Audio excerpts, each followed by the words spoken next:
Assalamu alaikum wa rahmatullah. Welcome here, this is your host Muawiyah Tucker, and we're continuing on our series Prophetic Chronicles as we explore the lives of the prophets beginning from Adam alayhi salam to Muhammad sallallahu alayhi wasallam.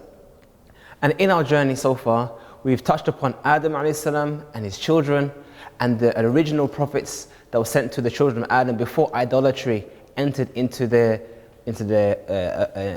environment. And then when idolatry came into the environment, came amongst the children of Adam, Allah sent Nuh. Nuh was the first one who called people back from shirk to tawheed, to return back to what was originally there. And then we had a continuation of this happening. The da'wah was there, some people accepted the message, nations were destroyed, but over time, with Iblis's da'wah back to shirk, they returned back to idolatry. And this continued for a few times with Hud and Salih and so on and so forth. And then Allah sent Ibrahim, and Ibrahim was almost, you could say, the beginning of a long-standing legacy. A legacy of a generational da'wah, a generational call to Islam through his two sons, Ismail and Ishaq. And Ishaq had Yaqub, and Yaqub was renamed Israel. And then we have the whole saga of the Anbiya, the prophets that were that came from the children of Israel, or the children of Yaqub. And as we continue on from that message, or continue on from that da'wah, we find that the children of Israel, or Yaqub, migrated towards Egypt. And then from there we had the story of Musa, where they returned back to Bayt al-Maqdis. So from Bayt al-Maqdis, we had, you could say, a continuation of, we had the first time we had kingship, or we had authority in the land from al-Islam, or authority in the land where they established Islam, established Tawheed on a governmental level, establishing the Sharia and Ahkam. And Musa brought a comprehensive system of rules and regulations whereby they can judge and rule and govern their society. And we mentioned that from Yusha ibn Nun, who was a prophet after Musa and Harun, they established kingship there. It wavered a bit, and then with Shamuel or Samuel, they had a new king, which brought a new revival of this cycle, which brought on to us first Talut, but then Dawood alayhi salam. We had Prophet Dawood and Prophet Sulaiman, where Sulaiman built the temple, or the main masjid of the children of Israel, where they had the tabernacle, or we could say their version of the Qibla, in that area. And that continued on for a while, until eventually they returned to shirk once again. Just like all nations before have returned to shirk and idolatry and innovation and sins. And then Irmiah, or Jeremiah, warned them of the destruction that's going to come to them if they don't return back to Islam. Did they listen? Nope, they didn't listen. And they even put him in jail. And as a result of that, Allah sent that nation from Babylon to come and destroy them. And that was the second, you could say, the second edition of that kingdom that was destroyed. And soon after that, maybe about 100 years after that, it was reinstigated again, it was revitalized again, and it had a third, you could say, episode of this kingship, of this dominion, of this rulership, whereby again Islam was established again, somewhat in the area. But then, and this is where we got to from our last episode, but then what we had was that the Romans came to power. And they came in and took over that area, and that was the end of the kingship, or the leadership that was given to the children of Israel, that was upon, you could say, upon Islam. And then we had now a return to what has happened to them time and time again, whereby they had remnants of Islam. They still had amongst them prophets, but they no longer had any authority in the land. And this is where we come to Prophet Zakaria.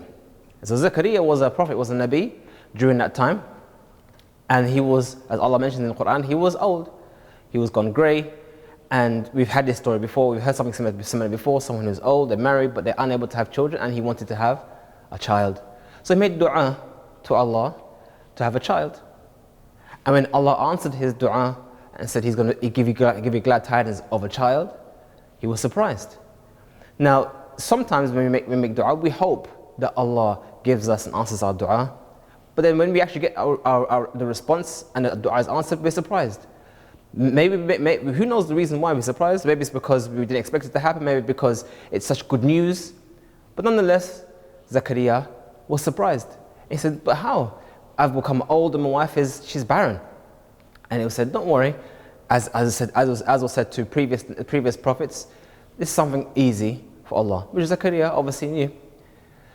But he was given a sign. He was given a sign of this bashar, of this good news. What was the sign? That for 3 days he would be unable to speak and engage with others, except the only thing he'll be able to do is indicate and do ishara, like to indicate, you could use sign language and whatnot to other people and others, to praise Allah in the day and the night. So there'll be nothing physically wrong with him, but he just will be unable to speak and converse for 3 days. That was a sign given to Zakaria at that time. And then as a result of that, he was given his son Yahya. And this was an indication given to him, or this was one of the blessings given to him, that he was given Yahya, who was also a Nabi. So Yahya was given glad tidings, and Allah gave salams upon Yahya, the day he was born, the day he died, and the day he will eventually be resurrected. That was said to Zakaria, and he was given glad tidings that he will be righteous and also chaste, hasura. So this was what was said about Yahya. He was born, and it was said, on Allah's best qila, it was said from the historians that he was unfortunately killed. He was one of the many prophets who was killed, but he wasn't killed by any of the children of Israel far away. It was an incident that happened with, it was a woman, she was interested in him, he wasn't interested, but she did what she did, and she managed to get him killed. But the point here is that there was Yahya, and he was born from Zakaria. But we have another scenario here, another situation. We had two prophets at the same time. We have Prophet Zakaria, and then from Zakaria was born Yahya. But there was another individual close to the family of Zakaria. It was said, the historians, that this was the sister of his wife. There was a woman. She wanted to have a child, a son. But she wanted to have this son dedicate and made dua to Allah, that she asked Allah, please give me a son. I want to dedicate this son to Allah. He would be in the masjid, he would serve the masjid and serve the people and be righteous. And I'm sure many of us make such du'as about our children. We want Allah to give us a nice righteous son who's memorized Quran, and we do the same thing, so she wanted the same thing. But she wanted to go a bit more deeper than that, not just be righteous, but to actually serve the masjid. But when she gave birth, it turned out to be a woman, or a girl you could say. And the first thing she said was, وَلَيْسَ الذَّكَرُ كَالْأُنْثَى. As in, I made dua for a child, a son, it came out a girl, and the girl is not like the boy. This, subhanAllah, is a definitive, inconclusive reply to those who bring doubt about this discussion about gender. She clearly said that the male is not like the female. As a Muslim, we acknowledge and believe in what she has said and what Allah tells us, that there is fundamental differences between a man and a woman, and it's not something that is not ambiguous. We all can see the difference.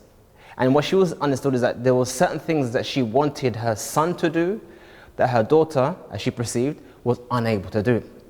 But what she didn't know was that her daughter was going to be given even greater gift than just serving the masjid. She was going to give birth to Isa alayhi salam. This was the mother of Maryam. So when she was born, some of the people, they draw lots, so they wanted to be the ones who looked after Maryam. And it turned out that Zakaria was the one who had the ability to, or was given the blessing of looking after Maryam. And he used to sometimes visit her when she was in her mihrab, obviously when she's grown up now, she's not a child anymore. And he used to find with her rizq, food. And what was described by the scholar of the tafsir is that what he was surprised was that she used to be given fruits that was normally found in the summertime, in wintertime, which was unusual. So how did she get this list? It wasn't the fact that she just had food, it was that it was food that was outside of its time. These were some of the blessings that was given to Maryam, indicating that she was something special. But one day, what happened to Maryam? An angel came to her to give her glad tidings of a child. And the first thing she said was when this person came to her, is that she sought refuge in Allah from this man, because she was chaste and she was righteous and she wasn't someone who engaged with other men. She didn't know that this person was actually an angel. So when the angel gave her the glad tidings of a child, the first thing she wondered was, but how? no man has touched me. Why would you reckon she said that? Allah knows best as to her thinking and what was in her mind. Or we can speculate that she knew about the story of Ibrahim, of his wife Sarah being given glad tidings of a child, and this new story of Yaqub having been glad tidings of a child, and so on and so forth. So we have many different examples of the past of people who were unable to have children, like Ishaq, unable to have children, and then they were given glad tidings of having a child, but they were all married. She was not married. So the first question was, but how? I'm not married yet. No man has touched me. And he was informed that this is something from Allah. This obviously this thing is easy for Allah. This is not something which is difficult for Allah to achieve. Just like it was easy to achieve before, it can achieve even right now. So the angel was given the task of blowing the spirit of the ruh of Isa and placing Isa into Maryam, and then she was now pregnant.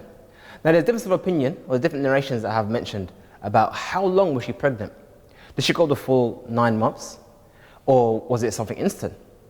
But one of the opinions which stood out to me was that she was only pregnant for 9 hours, which is interesting if you think about it, and amazing, and even amplifies the miracle of the birth of Isa. That not only was his birth miraculous, but even the whole pregnancy was miraculous. And we'll discuss a bit more about this shortly. So when it came now to delivering this baby, she went off to a far off place, obviously, to be alone, be private, and she found a tree, and it was told to her to shake the tree, and then food will come down from the tree so she can eat. And some have said that this is evidence that Isa was not born in December, because these fruits obviously weren't in the tree during December time. This stuff is only in the summertime. However, some of the ulama have said that it was possible that Allah placed fruits on the tree outside of its time. So the point here is it's not conclusive when Isa was born.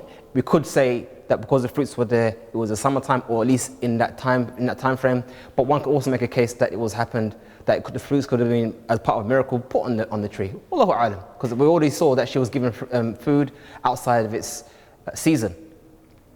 But then it was called out from underneath that there is fresh water for her to drink, and it was said, drink and eat and drink and be happy. And she mentioned, as part of the whole pain of delivery, I wish that I had not been born before this. I wish I was dead before this, indicating how painful it was. But then later on, Isa was born, and she now has this new miracle from Allah. Isa alayhi salam, this prophet. When she returned back to her people, they said to her, Ya ukhta Harun, O sister of Harun. And the reason why I said Ya ukhta Harun, the ulama have differed as to what was meant by Harun, but the correct opinion, and Allah knows best, it was that Harun was a name that was commonly given to each people. It doesn't mean there was any connection between her and Harun, the same Harun from the time of Musa. And they said to her, what is this you brought? Your father is not a bad person. Your mum is not someone who is loose and sleeps around. As in, they indicated indirectly that she's brought something like some kind of sin or zina or fornication. And she said, and she pointed towards Isa. Why did she point towards Isa? Because she was unable to speak. She made an oath to not speak to anyone for a day. So she's unable to speak due to the oath she made. So she pointed to Isa, asharat ilayh. And they understood what she meant. And they said, but how could we speak to Isa? He's a baby in the cradle. What kind of indication is that? Obviously, babies don't speak. And at that point, Isa spoke. And the first thing Isa said, Inni abdullah. Verily, I am the slave of Allah. Subhanallah. The very point of contention between Muslims and Christians, whether Isa was a son of God or not, was answered in the very first words that came out of Jesus' mouth, or Isa's mouth. We said, I am the slave of Allah. He never said, I am Ibn Allah, son of Allah. He never said, I am Allah. He said, I am the slave of Allah. And he said, I've been given the book. I've been given revelation. And Allah's made me blessed. And I'm also going to be good to my mother. and not to be someone who is haughty and evil. And he mentions salam upon me, the day I was born, the day I will die, and the day I will eventually be resurrected. So this was one of the miracles of Isa. Just imagine, we're going to discuss in details a bit more about Isa and his miracles, but the very first moments of his life was enveloped, or even the conceiving of him was all miraculous. He was conceived miraculously. When he was born with a miracle, and we're going to continue on more about the miracles of Isa alayhi salam. However, it is important to note here a few points. One point is that this was an indication of the innocence of Maryam. Maryam was not a person was not imra'atu baghi, as it wasn't a woman who was involved in illicit sexual activity, as accused by some of the by the Yahud, by the Jews. It's mentioned in the Talmud that they accused Maryam of having intimacy with a Roman god while she was on her monthly cycle. Just to add extra slander to Maryam, they made up this such an accusation. An accusation that, as you know in Islam, these accusations carries a heavy punishment if you don't have evidence or bayyinah. But this is what was said against Maryam. And this is also an indication of how far they had gone from the teachings of Musa, where they can now brazenly accuse chaste, righteous women of illicit activities. Also, we note here that there was no mention of any Joseph. As some of you may have heard of a Mary and Joseph, there was no Joseph. Maryam was a righteous woman, free woman, unmarried, hence why she was surprised by how she would have a child without any man touching her. So there was no other man, there was no other husband, there was no one involved. This was something that was born miraculous. Inshallah, we're going to continue on this series discussing the life of Isa alayhi salam. I'm hoping you've enjoyed this episode so far. Assalamu alaikum wa rahmatullah.